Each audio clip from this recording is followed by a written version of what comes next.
Well, good afternoon, Scott Baker. Good afternoon, Mikey Ames, and we're glad to have you back. It was a rare day when we had to do this without you. I think we did okay Yeah, you yesterday. did. Yeah, well, the day before yesterday, but yes, Oh, it was it was. the day before yesterday? I've lost track. The That's oh how, yeah, you and I did okay. Yes, okay. We were all together yesterday. Forget what I was saying. Here's the important part. Today's field note is 1638. Great onboarding makes people feel as if they belong right away. right. Okay. And you actually, in a way, had just taught me earlier a lesson about belonging because Yes, you've been on an adventure, and the idea of what does it mean to be someone from a place, yes. and someone from outside that place, and what that experience is like. Now, I don't know if you were prepared to talk about that Oh, here, no, but no, it's I not a think bad way into this topic. it is. It's not corporate onboarding in the more Yeah. traditional way. But my family and I went on a tour yesterday afternoon into the late night, um, and we met our tour guide in a parking lot of a Walmart, which Hmm. was the initial thing was like, okay, not good onboarding, right? Sure. Yeah. In his Unless, appearance, I mean, unless it's being run by Walmart and this is part of their cross branding, but right, right, it's like if you're like I need a new dentist, and the dentist said, you know where the dumpsters are by the Home Depot. Meet me back behind the dumpster, right. and I'll take care of it. You'd be like, Little weird. So even the way that the tour guide was dressed and his appearance and the sound of his voice, everything was like obstacle, obstacle, obstacle. Now, right. this guy over delivered in such a way that I love to be able to like recount this story because who he ended up being, like the best tour guide on the island, right? Mm-hmm. Incredible in comparison to like what my Mm-hmm. first impression of him was. I Mm-hmm. think goes like to the core of what we're talking about. Like how do For you sure. overcome some of these things? Now, I wouldn't want him to dress any different. I wouldn't want him to sound Yeah. So if we transported, this guy, and we put him in charge, let's just say Walmart, right? So we're in where is that? Arkansas, right? In Benton. No, that's Sam's Club. So okay, and is the Walmart actual headquarters there? I can never remember which part is where in terms of Bentonville, but okay, let's just pretend. So if you popped him into there, and maybe he doesn't quite fit the perfect model of what you look like or sound like, but yet very quickly you start to go, oh, this guy exudes Walmartness. yes, right, Yeah. exactly. And that's exactly who he was. Like he exuded it so much, I thought he was putting it on. Like I thought he was playing a character. Yes. But then Yes. because we ended up spending 10 hours with the guy, Mm-hmm. it was clear in the first, 45 minutes, oh, this is who this guy was. Mm-hmm. 90 minutes in, I was like, I am in the presence of greatness. I really was. And so for the last 8.5 hours of our tour together, I felt so grateful that I got him as a tour guide. Like it was really an incredible experience.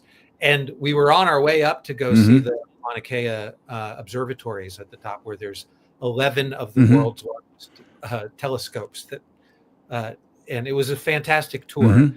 Just the time with this guy made the tour so much more valuable than just being up on Mauna Kea for a few hours. It was really great. And so I learned a lot from him, not just Yeah. about like history of Hawaii and culture and botany and astronomy and everything that he taught us, but just like how his approach to the tour and making people feel welcome, it was fantastic. It was really great. I think it has a lot of lessons that correlate with this particular field note today.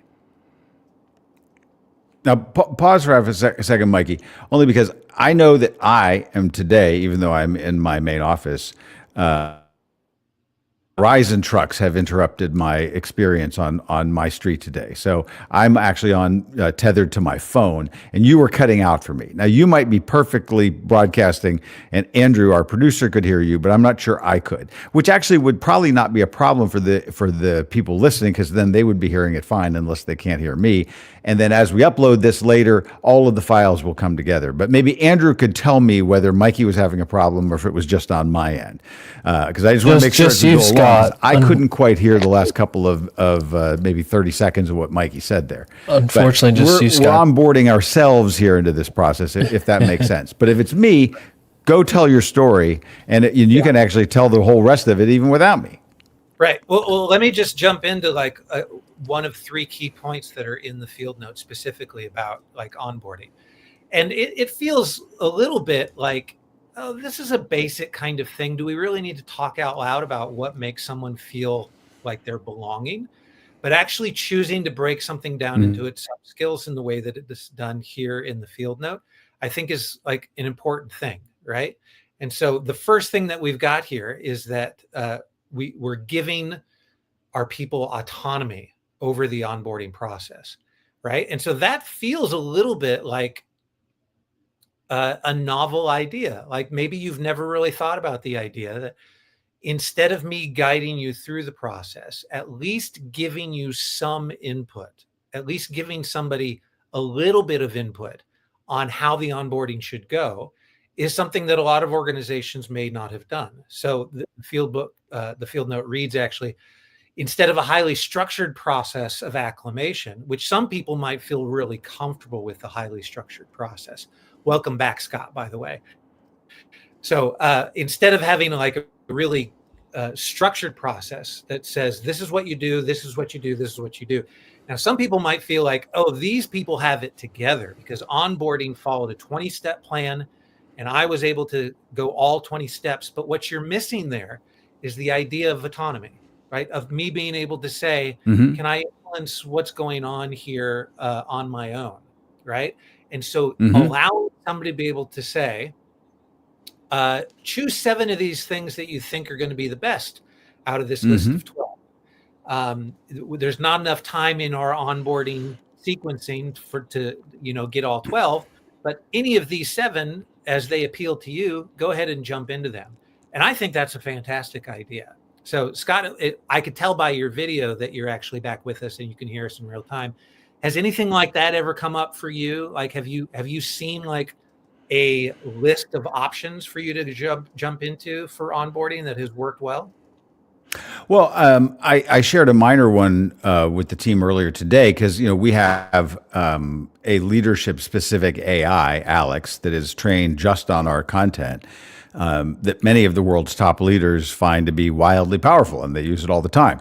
But we're always looking for, well, what are the best experiences onboarding into other AI platforms? There's sort of the generic big AIs, and then there are proprietary AIs. So I was trying out one today, brand new one, I think just announced today. And in doing that, it was doing that. It was saying, well, here are 7 things. Which ones are most important to you?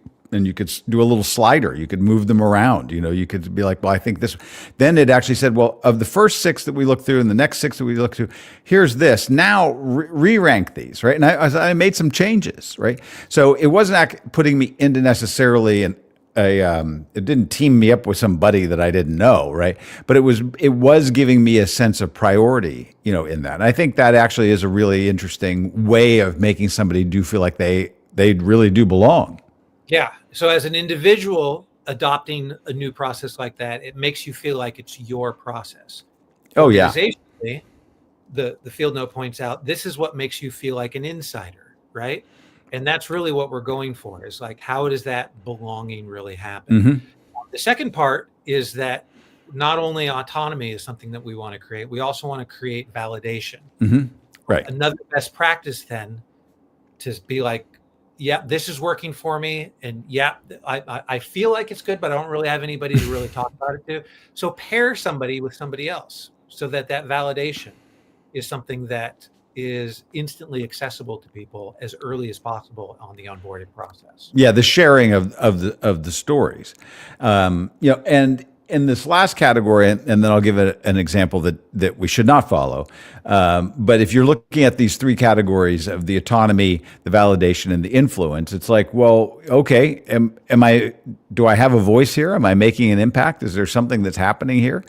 That's all good. Now, I was thinking, who's pretty good at kind of getting people into these categories? Like really weird cults, right? You can study them negatively, but you can look and be like, how do they break the people away from their families and their friends, and then they pair them up, and then you're like, now there's a lot of devious, terrible things, but at some point people feel a belonging, like they feel a validation, or they feel like they've been given special knowledge. And that doesn't mean that joining an organization is like that. But I think one of the big parts of this is this last part about influence. Now, everybody joining an organization probably was hired to do a job. So there probably is a job description of something that you're supposed to do in the world, right? But I do think that we have, I heard somebody talking about this, and we often see people trying to get people involved in nonprofits or clubs or churches or different things like that. And some take off and some don't. And some of them try to make it easy for you to get involved. Like the door is wide open, just come and hang out. And others, you're like, wait, that looks like really tough. Well, it's interesting that some of the ones that really grow are the ones that actually ask the most of people. And I heard it said once that it's not about saying like, oh, hey, you're welcome here. It's a matter of you're needed here. Yes. Like we need you here, not that we want you here. Well, and can you get people into that feeling? Yeah. In another field note just a few days ago, we mentioned the idea of the reciprocal nature that comes when you ask for a favor from somebody else. Yes, right. And so me asking you for a favor is going to build your, relationship capital with me, even though I'm the one who asked for it and you're the one who's doing it. It still kind of works the same way. So it's incorporated in this. Right? We want you to influence. You're brand new to the organization. We want you to influence this as soon as possible. And we feel like the best way for you to do that is for you to, maybe influence this project in a way that we wouldn't have thought of any other way. So it might be a little bit early, but why don't you go ahead and take the lead on this? Right? Yeah. The people who do that early on in their onboarding process naturally feel a sense of belonging. Like they belong there, because how could they not if they're not influencing the place? So it's a great practice to be able to do. Yeah. Well, and I do think that I think we're probably pretty good at this at Admired Leadership. I think it gets a little tricky sometimes when organizations are growing rapidly. We talked about this the other day. I have a friend who's, his company's going to triple in size. He's got to hire like 100 new people over the next year. And so having a process around that, about how you make people not only get them on board and trained so that they're not incompetent and they can actually do the job, but how they belong, and how long does it take before they feel like they are part of that team? Like you can think of anybody drafted onto any professional team. How long does it before they really feel like they put on the jersey, but when do they really feel like they're that? Big question. The more thoughtful you are about this, and the faster you can get people to that place, probably the more contribution they're going to have, probably the more likely they are going to stick around and contribute longer, but they're also going to attract other people. And that's what you actually want. You want a culture that is magnetic, that saying it's not like I just got lucky I get hired, but it's like, no, I got like adopted into this really cool place. Yeah. No, you mentioned the idea of like what cults do to indoctrinate people. One of the things that cults are the most famous for is love bombing people, right? Yeah, right. Like literally surrounding them. We're so glad you're here. Yeah. Yeah, but more than cults do it with the kind of intensity that we're not necessarily talking about. We actually get compliments about that from the people who are brand new to our organization all the time, specifically on their initial all hands phone call that were with us, that people like mention in chat, hello, all the way through. And we have a variety of ways that people reach out to them. They connect on LinkedIn, they reach out by way of email. And so oftentimes that kind of connection to be able to be made with people happens before they're even on that first phone call. And I don't know how we got good at that, but people mention that all the time when they're organization. There is a dramatic lack of credibility if it doesn't follow with these kinds of things. I mean, that love bombing tactic is just a tactic if a real feeling of belonging doesn't come along with it afterwards. And I don't think the things that we do that we're good at that are mentioned are worth it all by themselves. As a matter of fact, I think they're a liability all by themselves. You need the stuff that really matters that comes after. And I think these three things mentioned in the field note are fantastic ones. Well, and one thing that might apply here in a takeaway at the end is, I talked about this idea of it's not only that you're wanted, but that you are needed.